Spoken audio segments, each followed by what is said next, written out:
कक्षा 8 के सभी भैया बहनों को मेरी ओर से सुप्रभातम, गुड मॉर्निंग। आज शारीरिक शिक्षा में आपका चैप्टर नंबर 3.2 जिसका नाम है आसन, ये चैप्टर पढ़ाया जाएगा, समझाया जाएगा। और इस चैप्टर के मैंने इस वीडियो के साथ इस चैप्टर की पिक क्लिक करके उसकी पीडीएफ भेजी है, साथ ही जो नोट्स बनाए हैं उनकी भी मैंने पिक क्लिक करके उसकी पीडीएफ आपको सेंड कर दी है। तो पहले इस वीडियो को पूरा देख लें, समझ लें, उसके बाद आपको अपनी नोटबुक में उस पीडीएफ फाइल से काम करना है। पहले चैप्टर को पढ़ना है, उस चैप्टर को पढ़ने के बाद फिर आपको क्वेश्चन आंसर करने हैं। तो आसन की बात करें, आसन क्या है? योग का तृतीय अंग है आसन। शरीर को विभिन्न स्थितियों में रखते हुए किसी एक स्थिति में विशेष रूप से सुखपूर्वक स्थिर रखने की क्रिया को आसन कहा जाता है। विभिन्न योगियों ने अनेक प्रकार के आसनों व प्राणायामों को स्वयं के ऊपर प्रयोग करने के उपरांत निष्कर्ष निकाला है कि आसन करने से शरीर, मन एवं इंद्रियों पर संयम आता है। योग का एक अंग होने के कारण आसनों को योगासन भी कहा जाता है। योगासनों के द्वारा हम अपने रोगों पर नियंत्रण पाकर आरोग्य को प्राप्त कर सकते हैं तथा स्वस्थ रह सकते हैं। विधि एवं नियम। देखिए, किसी भी क्रिया को करने के लिए उसके नियम और विधि, उसकी हमें पूर्ण जानकारी होना अत्यंत आवश्यक होता है। तो आसनों को करने की क्या विधि होनी चाहिए और क्या नियम होने चाहिए, इस बुक में इसके बारे में बताया गया है। नंबर 1, योगासनों का अभ्यास प्रातः शौचादि की क्रियाओं से निवृत्त होकर ही करना चाहिए। स्नान उपरांत किए जाएं तो अति उत्तम रहेगा। नंबर 2, स्थान का चयन करते समय ध्यान रखें कि वह स्थान शांत व स्वच्छ हो। नंबर 3, समतल स्थान पर योगासन करना चाहिए। नंबर 4, योगासनों का अभ्यास शांत चित्त एवं एकाग्र होकर ही करना चाहिए, तभी इसका पूर्ण लाभ मिलेगा। नंबर 5, योगासनों को करते समय इस बात का भी विशेष ध्यान रखें कि आपके शरीर पर वस्त्र ऋतु के अनुरूप हो। नंबर 6, योगासन करते समय सदैव ध्यान रखें कि आसन धीरे धीरे किए जाएं, झटके से नहीं, क्योंकि आसनों के संदर्भ में कहा गया है कि यह एक अहिंसक क्रिया है। नंबर 7, योगासन के कम से कम 1 घंटे उपरांत हल्का सुपाच्य व प्राकृतिक भोजन करना चाहिए। नंबर 8, योगासनों का अभ्यास सदैव धीरे धीरे बढ़ाएं। आसन की पूर्ण स्थिति को प्राप्त करने में लंबा समय लगता है, निराश नहीं होना चाहिए, सफलता अवश्य मिलेगी। इसका मतलब ये है कि जैसे आसन लगाते हैं, हम सोचें कि स्टार्टिंग में पहले ही दिन हम आसन को पूर्ण लगा लें, ऐसा नहीं होता। आसन को पूर्ण करने के लिए समय चाहिए होता है। Practice makes a man perfect. हर चीज़ के लिए आपको प्रैक्टिस चाहिए। तो धीरे धीरे धीरे धीरे आसन जब हम करते रहेंगे रेगुलर, तो एक समय ऐसा भी आएगा जब हम उस आसन को बिल्कुल प्रॉपर कंप्लीटली लगा सकेंगे। लेकिन तब तक के लिए हमें हमारे अंदर पेशेंस होना बहुत जरूरी है। नंबर 9, ज्वर व कठिन रोगों से पीड़ित व्यक्ति को योगासन नहीं करने चाहिए, केवल स्वस्थ व सामान्य व्यक्ति को ही योगासन करना चाहिए।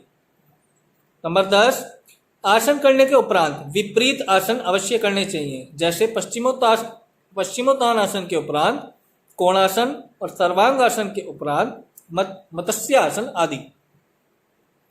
नंबर 11, यदि योगासन के उपरांत आपका शरीर थकान रहित है, हल्का है, आप स्वयं को युवा महसूस करते हैं, तो समझना चाहिए कि आपको योगासन का पूर्ण लाभ मिल रहा है।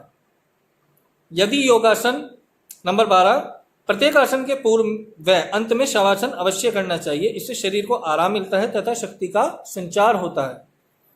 और लास्ट नंबर 13, योगासन पूर्ण रूपेण एक वैज्ञानिक पद्धति है, अतः योगासनों का अभ्यास किसी प्रशिक्षित योग गुरु या प्रशिक्षक के सानिध्य में ही विधि पूर्वक करना चाहिए।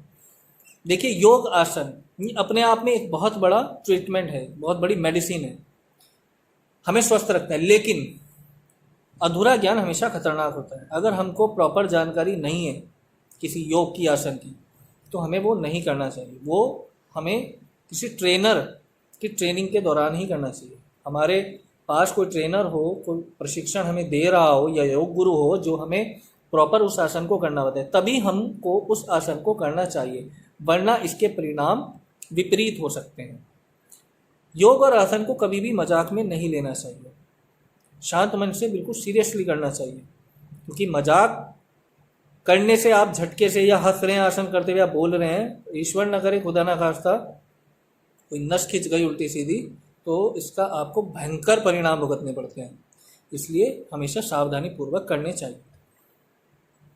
मेन इस चैप्टर में आपको यही समझाना था। इसके बाद कुछ आसन दिए हैं, जैसे खड़े होकर किए जाने वाले आसन, ध्रुवासन, अर्धकटी चक्रासन, परिव्रत त्रिकोण आसन, बैठकर किए जाने वाले आसन, उत्थित पद्मासन, गोमुख आसन, गोरक्ष आसन, अर्ध मत्स्येंद्र आसन, और लेटकर किए जाने वाले आसन धनुरासन और मत्स्यासन, चक्रासन, सर्वांगासन, शवासन। इन सब आसनों के बारे में और इनकी विधि और इनके लाभ दिए गए हैं। तो जो मैंने आपको ये बुक की PDF भेज रहा हूँ, आपको ये आसनों के बारे में पढ़ना है, समझना है।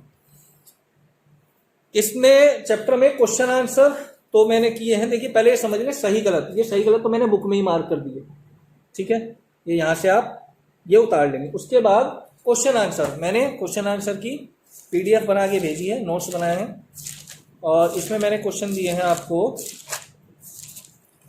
1 2 3 4 5 6 क्वेश्चन दिए हैं, ठीक है। ये भी आप अपनी नोटबुक में उतार लें। नेक्स्ट टर्न पे आपका नेक्स्ट चैप्टर होगा, और आपके नेक्स्ट चैप्टर का नाम है मुद्रा एवं बंध तथा शुद्धि क्रियाएं। ये नेक्स्ट टर्न पे होगा। और हाँ, एक चीज़ और, आपका टर्न सिर्फ सैटरडे को होता है। मैं वैसे सैटरडे में आपको वर्क देता ही हूँ। कई बार ऐसा होता है कि किसी प्रॉब्लम के कारण सैटरडे में वर्क नहीं आ पाता, या मैं लीव पे हूँ, तो जरूरी नहीं कि सैटरडे में ही आएगा। मैं आपको मंडे में भी भेज सकता हूँ, वेडनेसडे में भी भेज सकता हूँ, सैटरडे में भी। मतलब सैटरडे में तो आएगा ही आएगा, अगर मुझे लगेगा सिलेबस टाइम से। वैसे तो सिलेबस आपका मैं बता दूँ प्राथमिक चिकित्सा तक है, तो यानी 2 चैप्टर है, यानी 2 वीक में खत्म हो जाएगा। लेकिन अगर मुझे फिर भी लगा कि कुछ आपको भेजना चाहिए तो मैं बीच में भेज दूंगा। बाकी आपका सैटरडे में तो रेगुलर वर्क आएगा ही आएगा। कोई समस्या आती है आप मुझसे कॉल पे मैसेज से पूछ सकते हैं। आपकी कोई भी समस्या हम सॉल्व करने के लिए बैठे हैं यहाँ पे। आप एनी टाइम मुझे कॉल कीजिए, मैसेज कीजिए, ठीक है। और अपना काम जरूर वर्क कंप्लीट रखें, और 1 1 2 2 करके जब आपका मौका लगे आके कॉपी भी चेक करा सकते हैं। Okay, thank you.